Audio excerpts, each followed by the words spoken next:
there needs to be engineering analysis of this use, but that is the intent, is that the stormwater would be part. This would all work around sort of trying to work with the stormwater, the flow that's already there, as much as possible.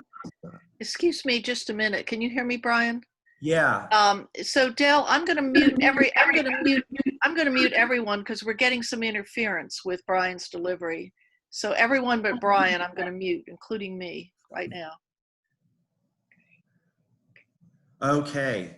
So these are just some more of the street sections where there is the Main Street area. There would be opportunities for some sidewalk cafes, outdoor display areas if there were to be retail along there.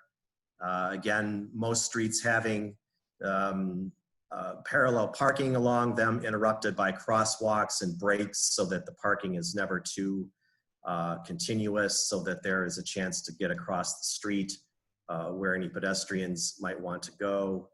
And here is a series of objectives. So this is kind of the why.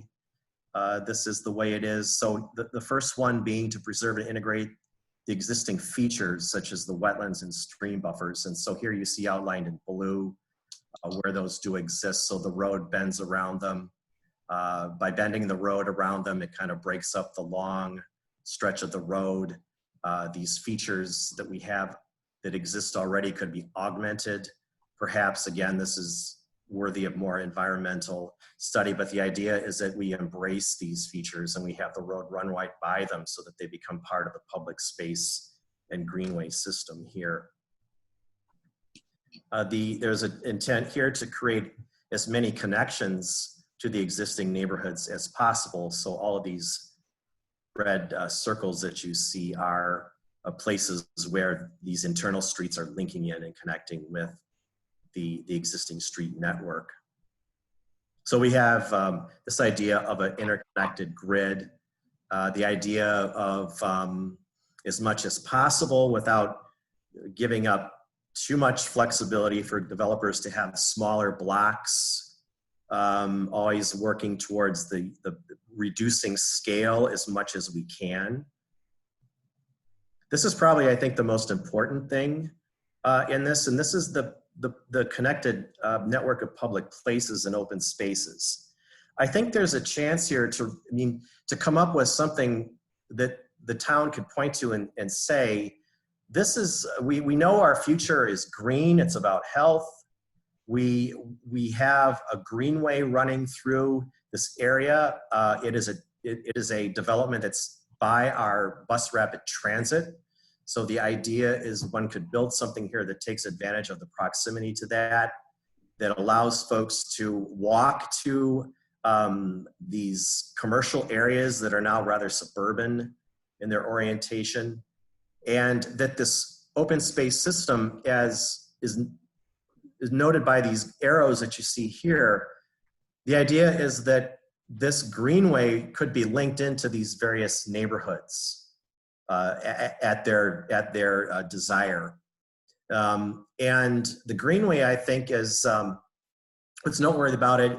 It's safe. I have heard that some folks that live in Carroll Woods, they feel uncomfortable. There is a sidewalk along Weaver Dairy Road, but that some folks don't feel comfortable walking along that. So this greenway could be a way to get to the mixed use here in a lot more comfortable and safe fashion for those folks, as well as others that are living along here. And then at this very eastern end, we have what I'm just calling out as Stream Corridor Park. So that's where we have the stream buffer, but it might be possible to either leave it completely as it is or put a few trails through it as far as what happens there. But that's primarily just left as is. We have these utility corridors running through here that are challenged, but I think one needs to look for ways that we can really work with what the possibility is. So wherever possible, we should use these for greenways, trails, or parking. You could have roads that cross these, but you can't have roads that actually go through them. Now, one of the development challenges here is that we have an OWASA gravity sewer that currently goes through the property. That's shown in orange. And we have had a discussion with OWASA engineers, very preliminary, to just vet this idea. And this is something that's typically done, is that the sewer could be moved to run under the proposed street, wherever that right-of-way goes, and then back on its normal course. The reason for doing that is that if the sewer is left in its current configuration, it really limits what could be done on the property here, rather than just sort of run it along the public right-of-way like it does in many places. So the regulating plan then here is shown with just one potential development example.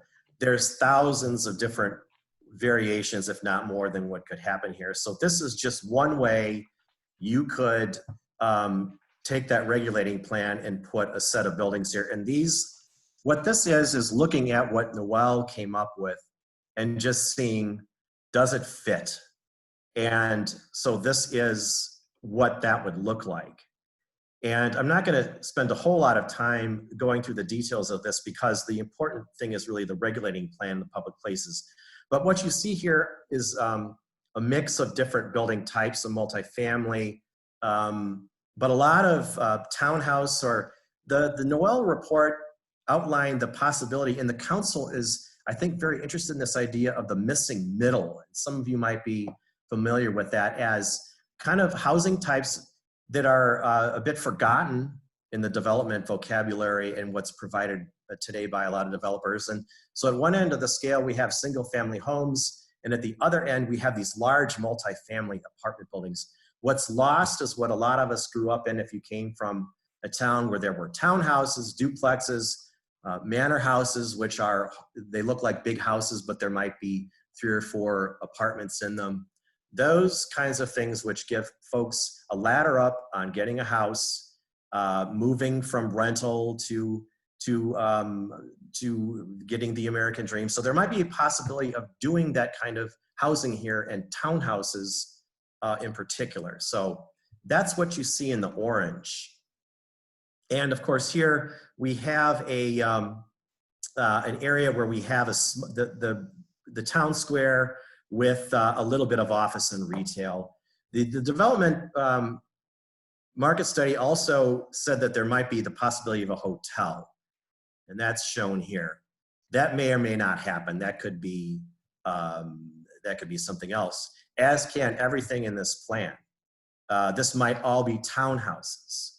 And I think the thing that's important about when you consider a regulating plan is that it should be done to embody the values of the community in terms of the public places, the streets, the character of the public places, the connectivity, but then it should allow for multiple possibilities for whatever happens there, because one can't tell what's going to be marketable one day to the next, the way things are going. So we should have a plan that works for many, but embodies the value of the community at all times and whatever happens.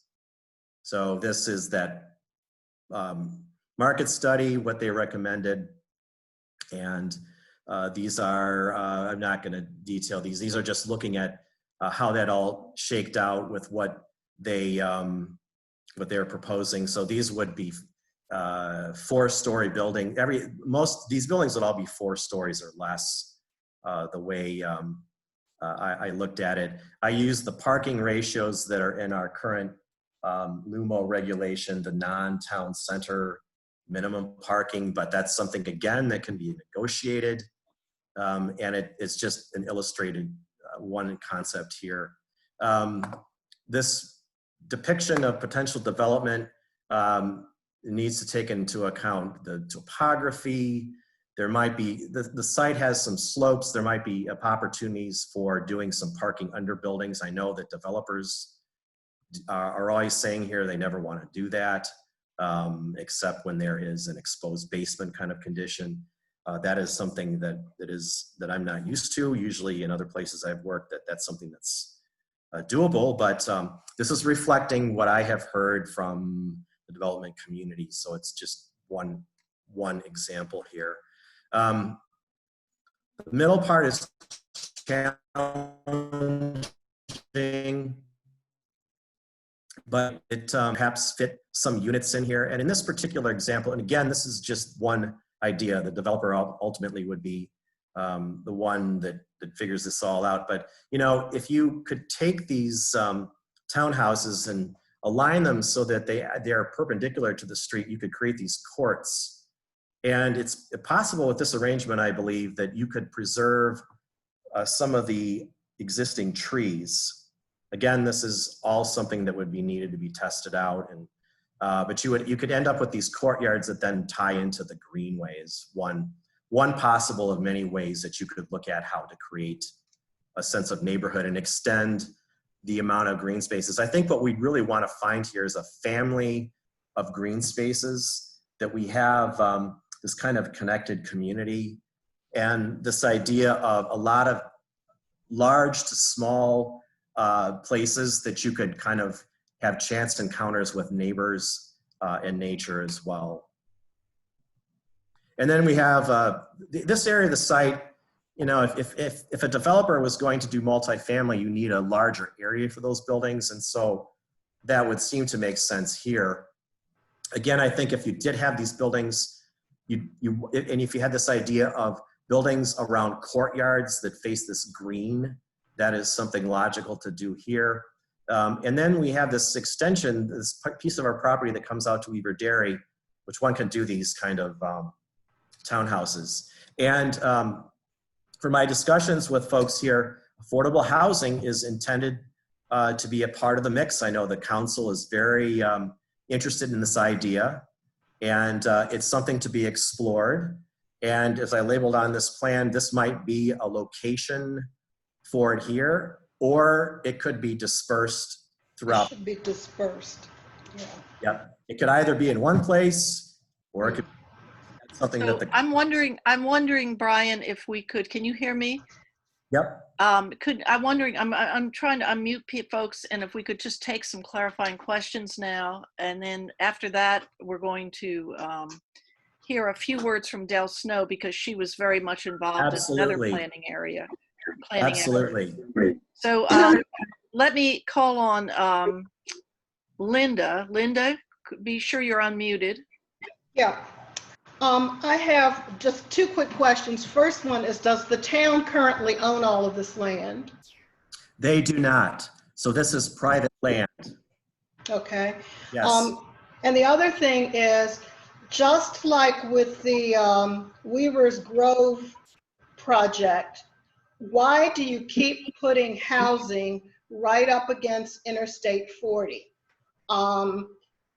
If you're going to build something there, it would make more sense to put any commercial space there, because those places would probably have non-opening windows, so people would not be subject to the noise and the pollution quite as much. So that's something that the town should really think about for all of its planning. There needs to be a buffer between residential units and Interstate 40.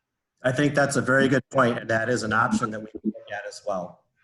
So Brian, could you stop sharing your screen for a second? That'll allow me to manipulate things a little better. Great, thank you. Other clarifying questions? I have a question. Go ahead, Dale.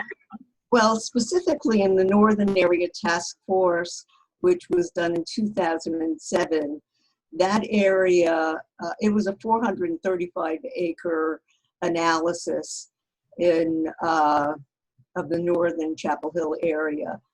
And that specific location had a notation attached to it that said not to have any residential against I-40.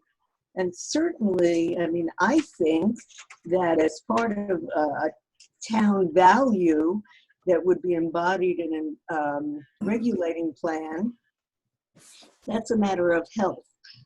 So I would hope that that would be included in any regulating plan, not to have any residential against I-40.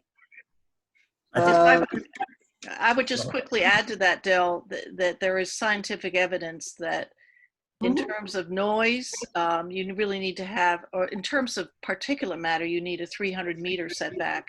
So we're talking about air pollution, which we've never talked much about in this town, really. But if we're going to start using up land that's right next to the highway, we're going to have to start thinking about it.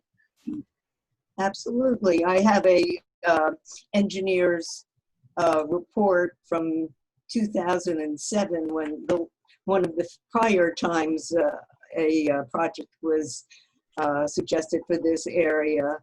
And there was an analysis done of all of the noise issues that are in this area. And that anything less than 300 feet from the highway is unacceptable. So that's another aspect. My main question, I guess, is, aside from the points you made about the regulating plan, this development could look totally different. It could be, if somebody comes in and buys the property, they could decide to build luxury apartment buildings, or they don't have to include affordable housing because they still would have to build all of the roads and to create the connectivity, and the numbers won't work as a result. So I'm trying to understand what the value would be of upzoning in advance of any developer coming, when that's just a small amount of the leverage that the town has in trying to get what they want.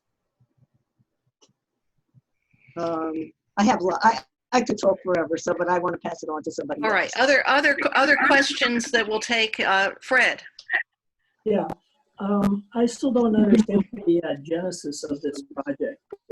Apparently, it's based on a market report, a market potential study by Noel Group. Who authorized Noel Group to make a study of that area? How much did that cost us? What if the owners of the property are not interested in approaching this type of plan? Well, from what I understand, the Dwight and others have been just asking the council, would they prefer to move ahead with some kind of a master plan here, just so that there's some guidance to developers, and that going on for some time to see if the council was interested in that idea, and they have been open to that idea of exploring what that would be. I am not certain myself about the purpose of the marketing study, but that was part of this process to test what the development community currently might be thinking about it.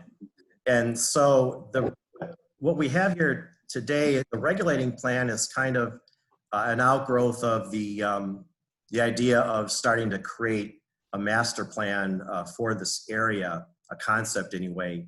And then with the marketing study, there was a desire just to see what does that look like on a map. And so that's where that came from.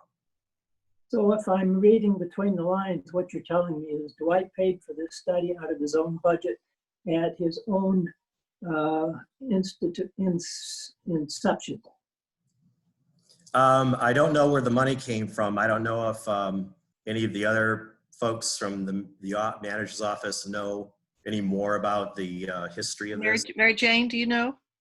why don't we get an answer? I don't know all the details of cost and things like that, but I do know this has been an ongoing conversation at the Council Committee on Economic Sustainability. So we can answer that. I Sure. just don't want to say something that's incorrect. Sure.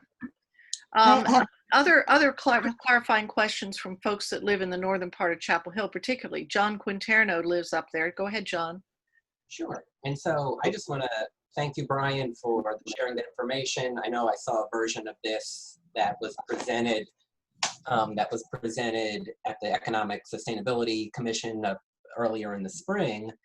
And just for your reference, I'm actually the chairman of a condo association that directly abuts the process. So my house is literally in one of your little sketch.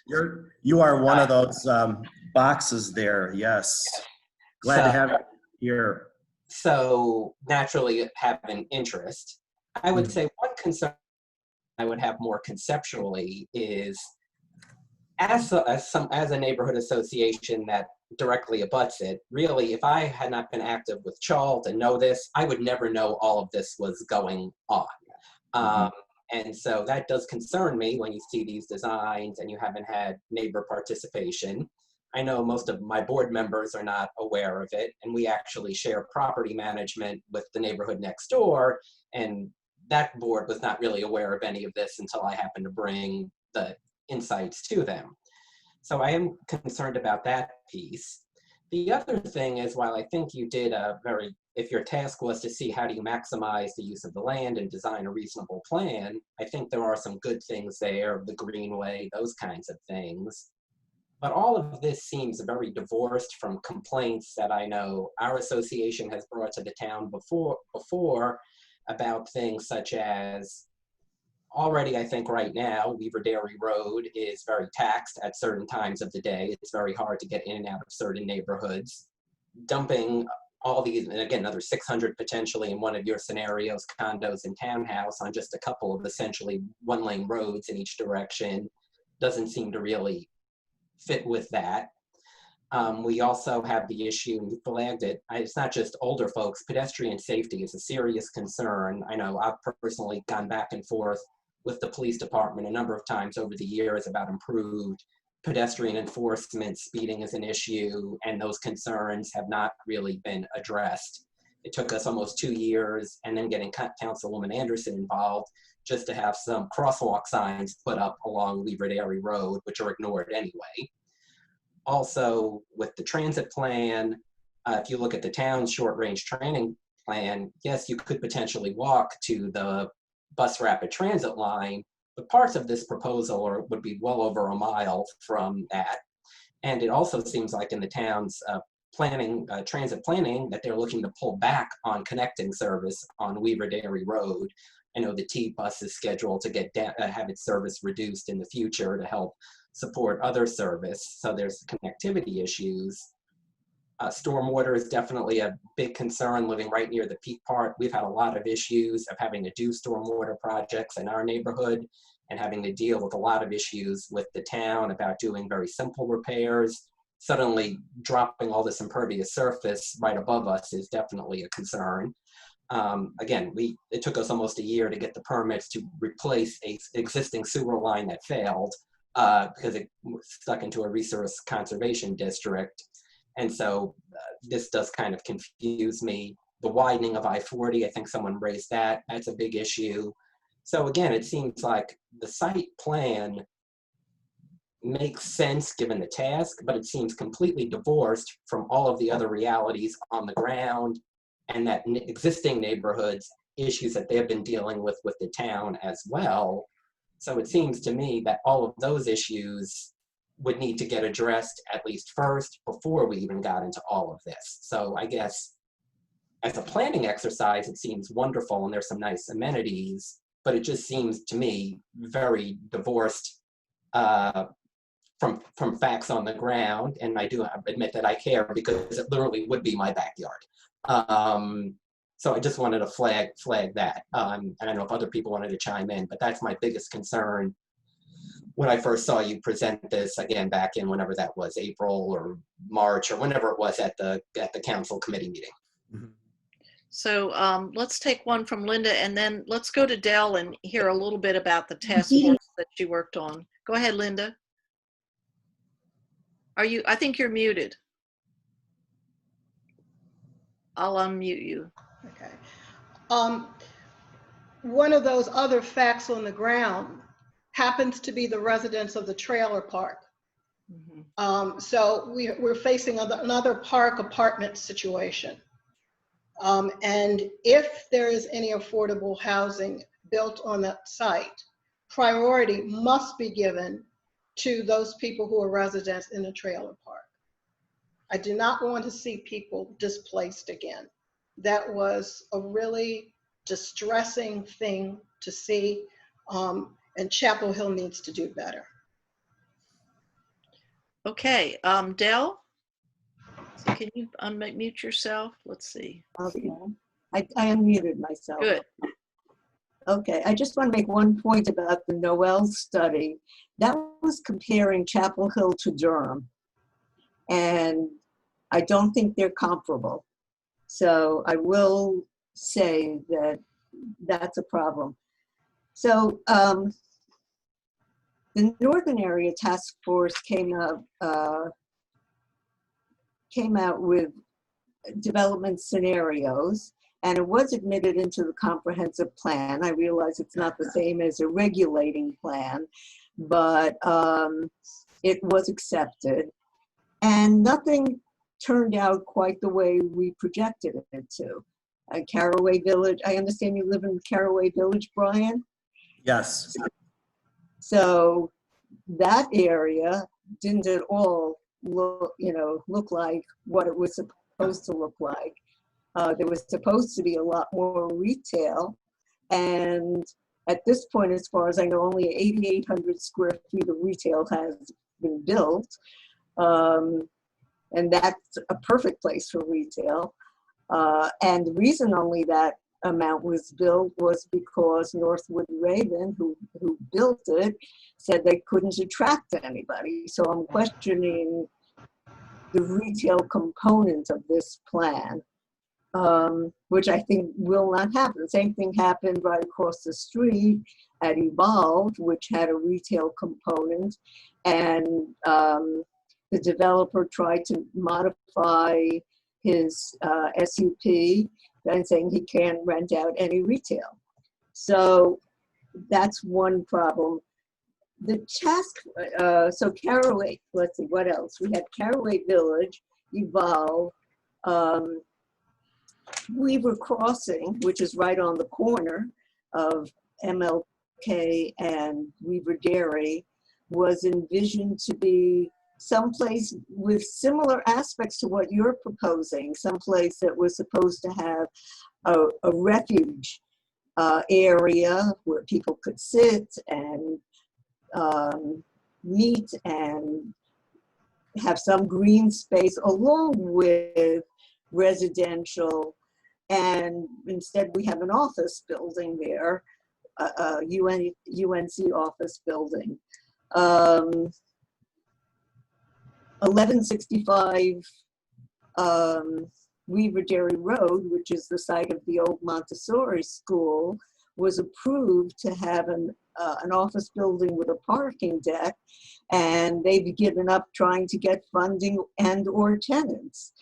So I'm concerned about any kind of rezoning in advance that allows a certain amount of density, but without any requirements in advance. So the impervious surface in the northern part of Chapel Hill is close to 4 million square feet of new impervious surface, which is all going down to the Ephesus Fordham area and flooding out the place. The retention pond there was made smaller than it was supposed to be. So that's another problem. But as I said, the Northern Area Task Force went through the same process We had a number of different objectives: pedestrian friendly, a gateway entrance, maintain and improve affordable housing, ensure the cumulative impact of development and crowding doesn't equal crowding and congestion, environmental recommendations, land use, pedestrian connectivity, bike mobility, transportation, the same exact process. And as I said, nothing came out looking like it is now from what's been built. So I have a lot of concerns. I also have a large concern about the COVID-related effects of the future of retail and office. We don't know how many people will be telecommuting, and what else? I'll stop for now. I just wanted to chime in there because I think Dell touched on something. I mean, the retail piece also, I know at a different meeting of the Economic Sustainability Committee, there was a different consultant that did come in and do a presentation about why the existing Timberline shopping plaza is not sustainable. And if it was going to be redeveloped, it would need to be redeveloped into something more like high density residential with a little bit of retail on the ground floor potentially. So we do have a big retail facility right there in the area. There is a lot of emptiness, empty storefronts right now, and the town it seems to have a different project in mind for that site. So how does this fit into literally what's across the street from what we're talking about today?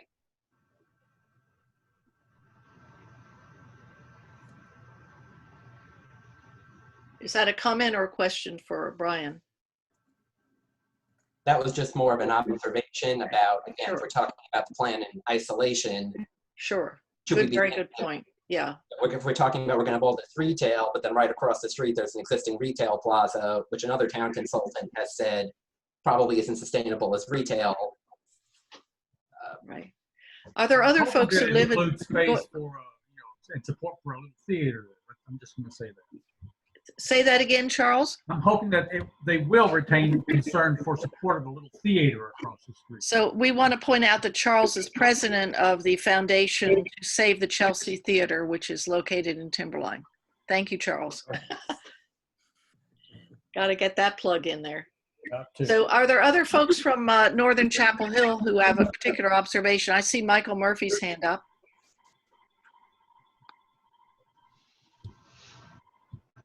Go ahead, Michael. He's muted. Can you Okay, unmute? yeah, I think you can hear me at this point. Yeah. Yeah, I just, the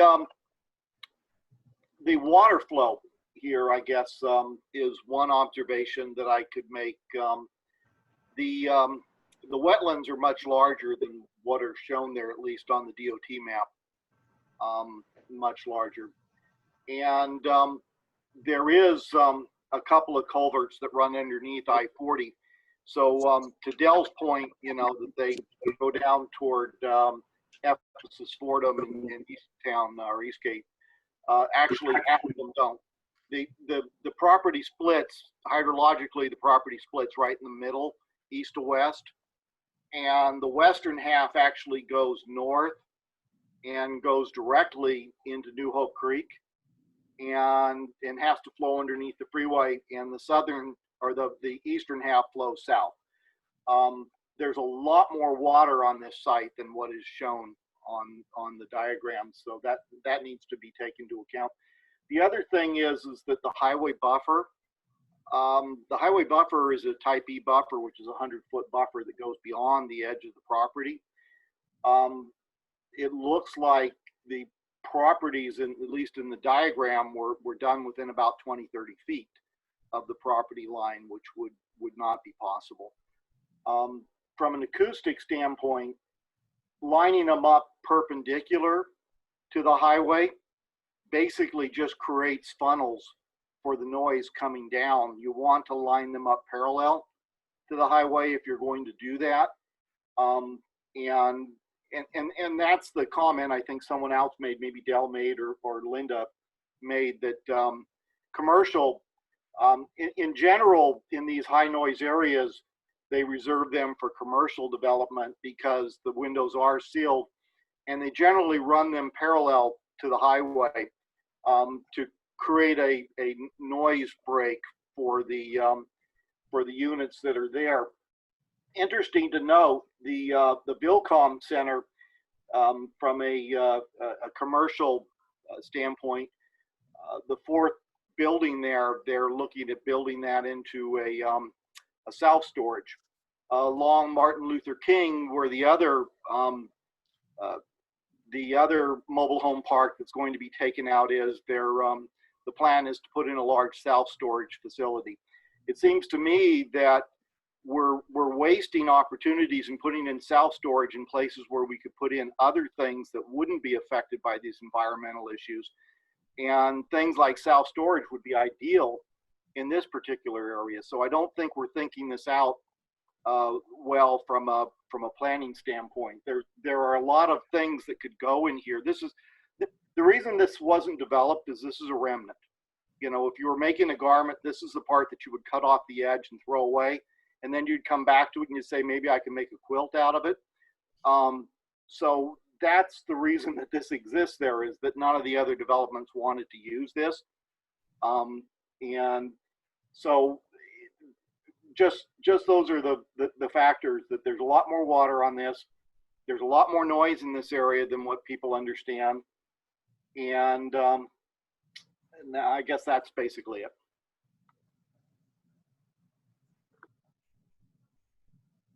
Other questions, comments? Well, let's see, we kind of got Dell's report, and was there anything you wanted to add, Dell? Were you able to cover everything? Let me check my notes. Well, I'm assuming also that the greenway would be paved, which only adds to the impervious surface. Also, what happens if these parcels, since they're owned by a number of different people, are bought separately? And they're not all bought by one person. So that's a question to think about. How would it be coordinated? And I think my biggest takeaway is that the plan we looked at that you created, Brian, was a fantastic plan, and as John said, in theory, but there's zero guarantee that that's what it would look like. So I have a lot of concern about that, because from what I've seen, things haven't ended up at all looking like what they're supposed to look like any place. I mean, so it's a newcomer. There's a newcomer. Why is that? Why is that? I don't know. I am sure we have people here who are ready to say why. Go ahead, Linda. Unmute yourself. Unmute, Linda. Unmute, Linda. You unmute her. Let me see. I'll find it. Okay, unmute. All right, Linda, we didn't hear you. Start again. The town is terrible at negotiating. They cave too easily, and they never stick to their guns. Okay, well, there you have it. I had a comment that I wanted to pass on. It seems to me that the public and the green space and all the things you're thinking about is very, very good design. And I think that's excellent. The problem I think you've got with this property is it's so darn close to I-40. And I think we have to start being really realistic about the constraints that I-40 presents. I mean, up to now, you know, we've been a community that's just very slowly filled in, and we've had the luxury of doing that. And now we just have certain tracts that are left undeveloped. And if we really are going to entertain putting residences up on the highway, I just think it's a bad idea. And I think that from a particulate matter point of view, I'm an air quality specialist, spent 20 years at the EPA, and PM fine and PM 2.5 are extremely harmful and cause problems with human health.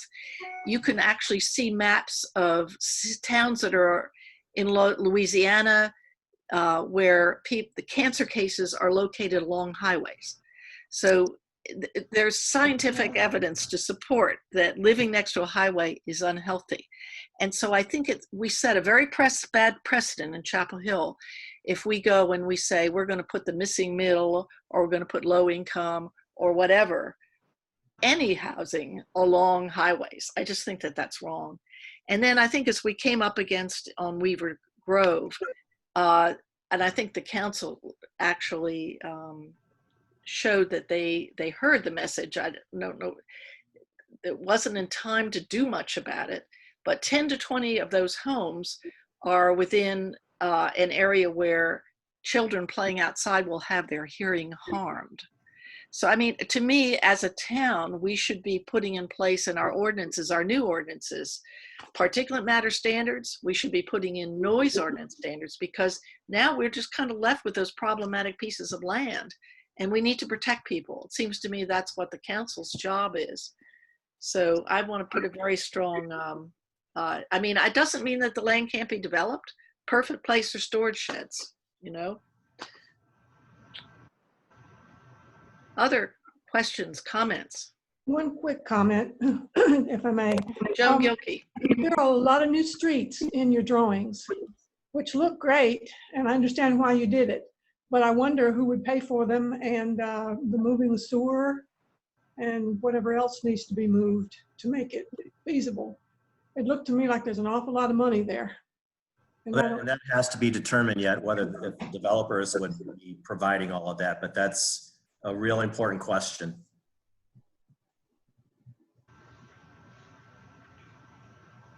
Well, just as a comment on Joan's question, if the developers have to pay for it, it will affect what they build, because it'll affect how much money they will be willing to spend for other amenities. right.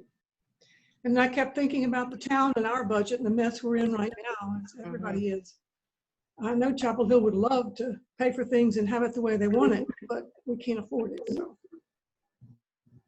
And I think somebody's already commented on the uncertainty, the future economy, and how this is going to affect town budgets, how it's going to affect developments, in fact. Mm-hmm.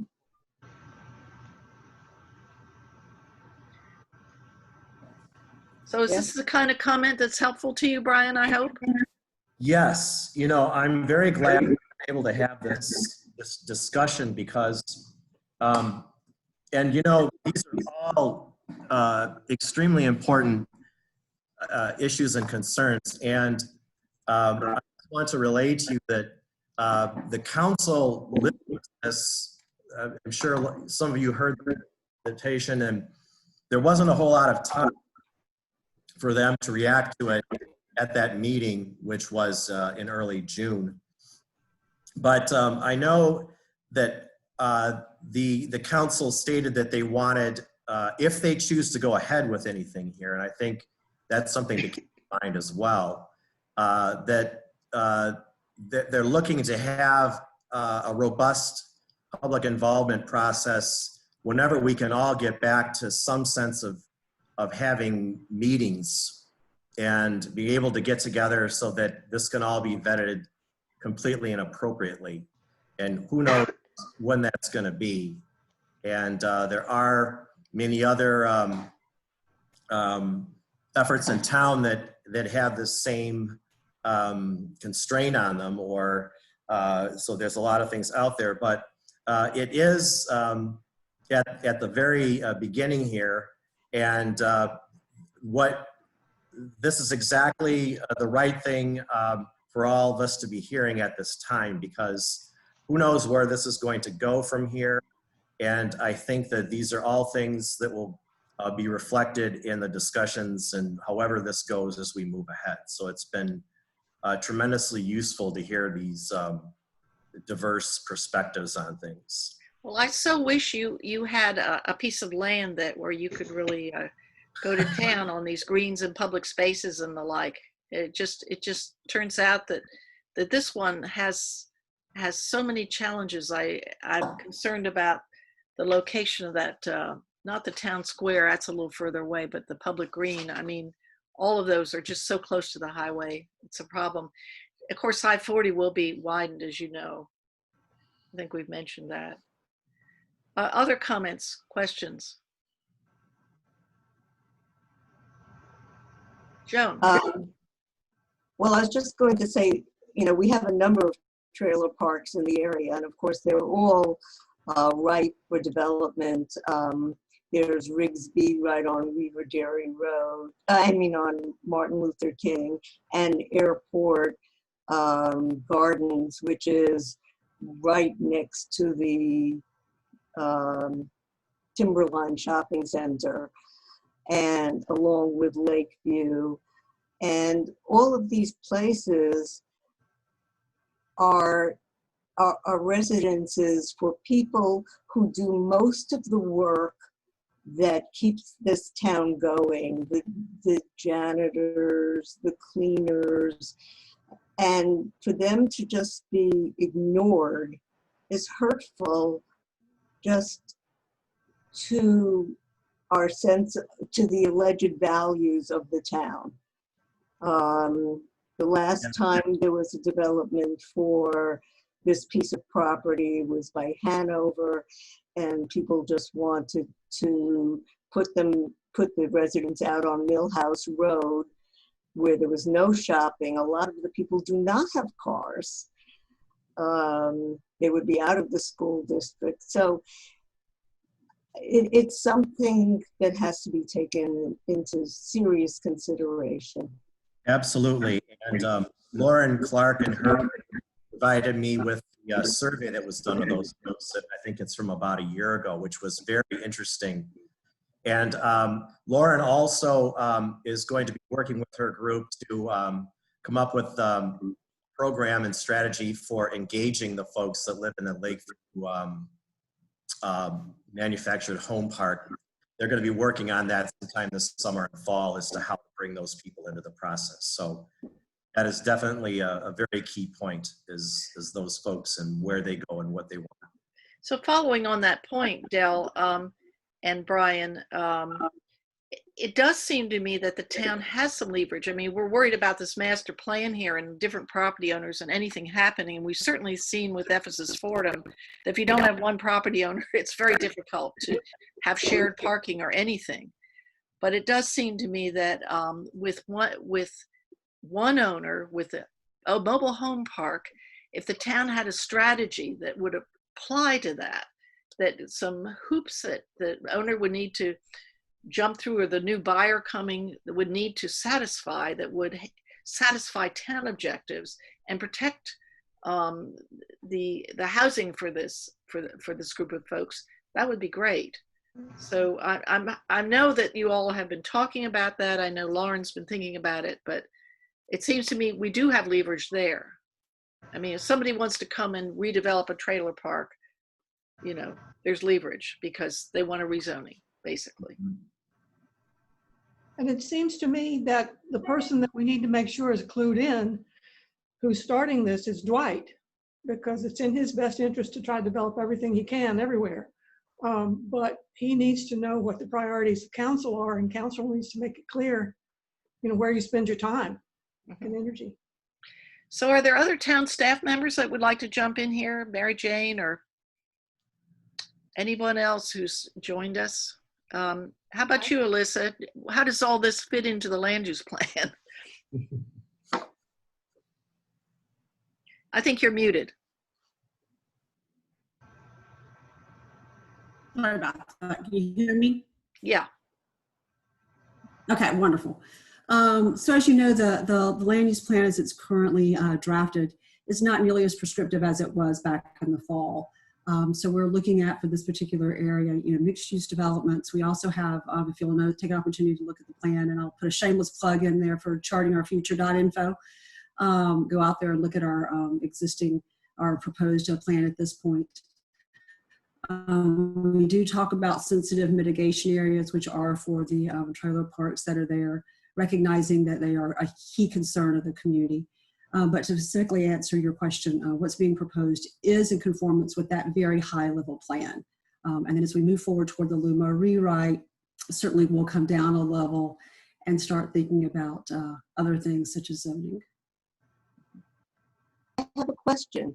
You're saying that the plan is concurs with the future land use maps, but the plan is, for the most part, theoretical. We don't know, other than the values that and goals that Brian listed, which don't have nothing to do about the specific building. How does it conform? So let's talk vocabulary for a second. So we have the land use plan that is a part of Chapel Hill 2020, which is in force right now. And then we have the future land use map that we've been working on for a little over 2 years, that it's in its final phase. And as I said, it's not nearly as prescriptive as it was in the fall. And the subject site that we've been talking about today, the 55 acres, is in sub-area D. And right now, sub-area D shows, for the predominant land uses, multifamily shops and offices, multifamily residential, commercial office, and parks and grain gathering spaces. And so given that, what he is proposing is in conformance. But again, that's very high level, it's way up here.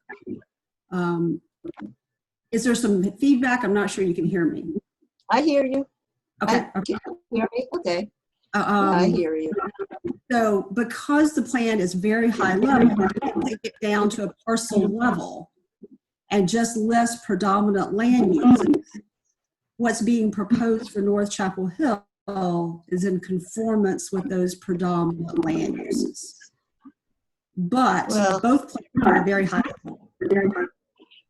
Yeah, I understand what you're saying, but it doesn't seem to take anything into account about the nature of retail, the nature of office, the nature of the pandemic. It's just sort of ongoing in a dream world, a theoretical world, not based in reality. And that's my viewpoint. It's a personal viewpoint. Right. Keep in mind that the future land use map is out to 2049. So we're talking, a generation from now. So what may be a dream world today may not be a dream world 20 years from now. So that's one thing. The other thing is, the next step of this process is the LUMA rewrite, and that's what we choose to implement from both Chapel Hill 2020 and this future land use map. And that may be an interim step, right? We may not get to the dream world in the LUMA rewrite. We may get partially there.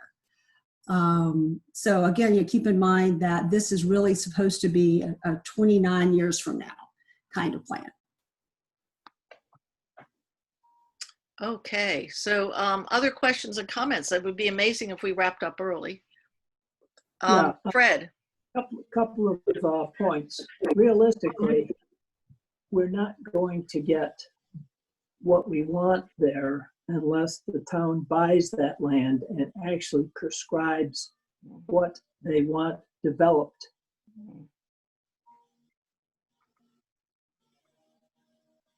And that, of course, should imply a bond issue. Is there any such plan? Mary Jane is shaking her head. Mary Jane? Yeah, there's no plan to issue bonds or anything like that for what Brian sketched out. I think he started off by saying this really is one possibility if you took these ideas what goes in those boxes could be different. The roads could be in different places. And so it is a really early conversation. Obviously the council talked about it before COVID. Del, to your point, I do feel like sometimes I'm living in a dream world. So I understand that feeling. But, you know, I think as I was listening to Elisa describe all the steps that it would take for this, you know, an idea to become a regulation that would then require someone to build what you've put in the actual zoning. Like there's a lot of discussion that would have to go forward. And even if this were the, you know, the plan that everyone wanted to see in 30 years, it would be, I think, unlikely that the council would say, let's zone for that today. I think they'd have a discussion about, well, what do we want to see in the next 5 or 10 years? And so I think there's still a lot of work to be done if this does move forward. Okay, the second part of that question is, Brian, you referred to public process being involved. There are a number of us on this call that have been involved in Chapel Hill public processes going back to, you know, 2005 or thereabouts. And there isn't a single one of them that has resulted in a developer actually building what the public process identified. So I think that's somewhat of a waste of breath and funding. A cautionary tale. Well, I look forward to learning more about what has happened in the past and why things got derailed.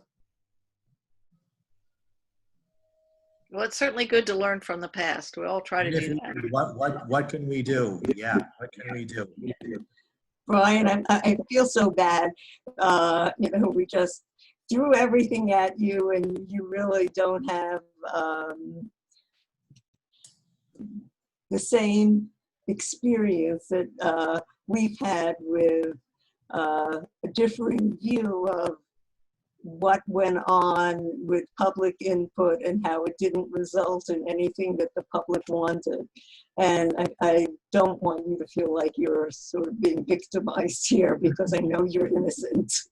Not at all, but I hope to be the solution if that's possible. And the only way I'm going to find out is to listen to all you folks, as I've heard here today. And the other thing I wanted to add, this plan has, you know, it is just the first flush. And it needs engineering study. It needs traffic. All these things that you mentioned are vital, and they would be certainly a part of, you know, this does go forward. It needs to be vetted as far as those concerns. Did you get a chance to look the Northern Area Task Force, since it does cover a lot of the same areas? I think I've seen a little bit, but I'm not ready to get more fully aware of it. I'm always available. It's a good report. It's a very strong report. And I think it was disappointing to the folks that got involved in that it didn't, you know, it didn't come out as planned. Is that 2008? 2007. Well, I think its greatest triumph was that we had a lot of business owners and people who actually were pro-development. And it was a unanimous endorsement of each of the points we made. We worked together to achieve consensus. And I must say, you know, I'm a neighbor. I live in this area. And so did anything come out that one could recognize, that you could point to in this area here? No, not really. I mean, no, I don't think so. That's a sad commentary. So John Quinterno has also more recently raised some things, because I think the town planning staff for a while was reaching out to different neighborhoods saying, what can we do to kind of make things better and relate to what's going on the ground? And John, I think you mentioned that a little bit in your comments, but it was very difficult to make any forward progress. Do you want to comment on that? I mean, I think there are a couple of different things. One is I think folks have been open. I know maybe it was 2 falls ago, Mary Jane and a whole bunch of folks did a walking tour in the neighborhood. We weren't looking at this particular piece. We were looking at the more existing developed properties. So I think folks are aware, and then, but just again, right, there have been other issues that exist currently where I just know through the role of the association and the neighborhood, or just my own stuff, trying to push some changes forward, even some, again, I think for me, I think one of the perfect examples is some of the issues of being around, not just traffic, but even just pedestrian and cyclist safety in this corridor is something where I think it's been very hard to get a lot of traction and people to take that seriously. And some of that is because as other development has occurred in the area, it definitely has become much more of an east-west connector, and there are issues around volume of traffic and speed limits and all of those sorts of things. So I think there's an openness, and I've seen some good things, but I think there are a lot of other issues that still need to get looked at that would surround or would contribute to the success or failure of the kind of sketches or ideas you shared with us. I know that intersection is a famous one. That's the Weaver Dairy Road and NC 86. And how many lanes is that intersection? I mean, it's really hard to be pedestrian friendly, you know, when you've got to cross that many lanes, which was maybe an error to program. I can tell you, I tried to cross there to the pharmacy. Yeah, you can't. It's incredibly bad. It is. It is. I know I try to cross it, and I can, you know, if I'm lucky, I make it to the median, and the thing starts flashing the countdown. Well, I'm beginning to learn about it. Unfortunately, a lot of the main arterials are state roads, and constantly battling with the DOT about trying to keep pedestrians at the forefront, or, you know. That's right, but maybe we're going to have a new DOT to deal with, Brian, because DOT is going to have a lot less money to work with, and you know, stranger things have happened. They will sometimes work with communities. We eventually got what we wanted on South Columbia, and something very pedestrian oriented. And wouldn't it be great if we could come back and create some islands and some safe pedestrian ways to get across that road? It would be great. Yeah.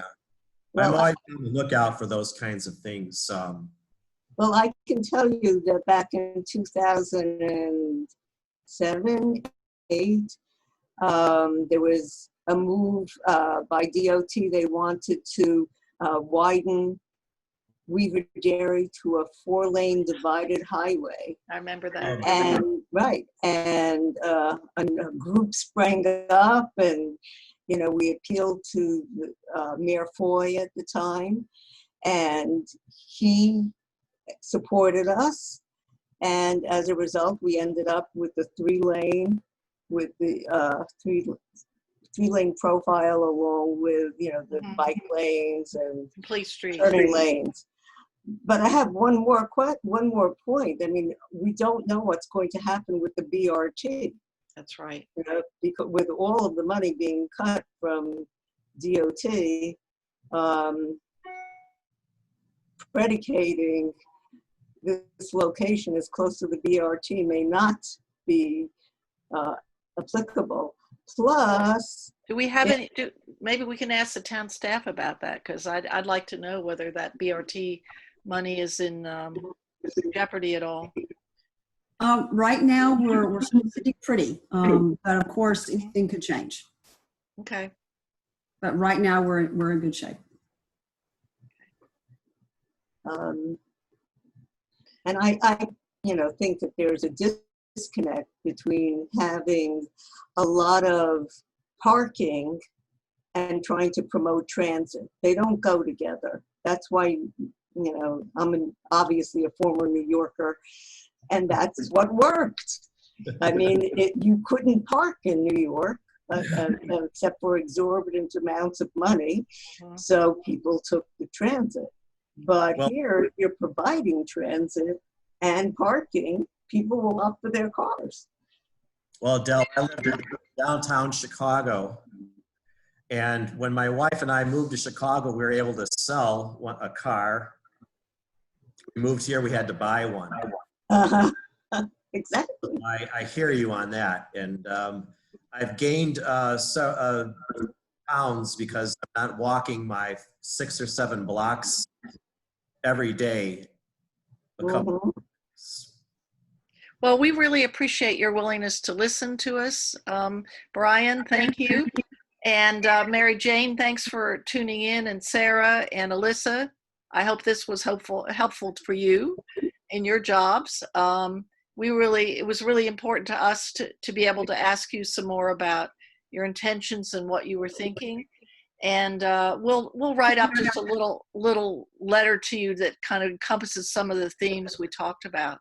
Great, and I should note that Sarah, she was the silent one. She was writing down folks' questions and discussing. She was taking notes. She's kind of our scribe. Well, so. I forgot to ask everybody's permission to record this. And so I did actually start recording. I forgot. And then midway in your presentation, I remembered, Brian. So I did record it, and I'll pass that on to you so you've got something there. Great, and for everybody, the reason for that is I think that the town, as this project goes along, we want to make sure we document all the input. Oh, absolutely. This becomes the part of the library if folks want to, Sure. check out the discussions. Sure. Well, thank you everyone for joining and for your good comments. Thank you, and thank you, you. Del and John. Thank you. Thank you. It was nice to see Thank you, everybody. everybody. Yes, Take thank you. care.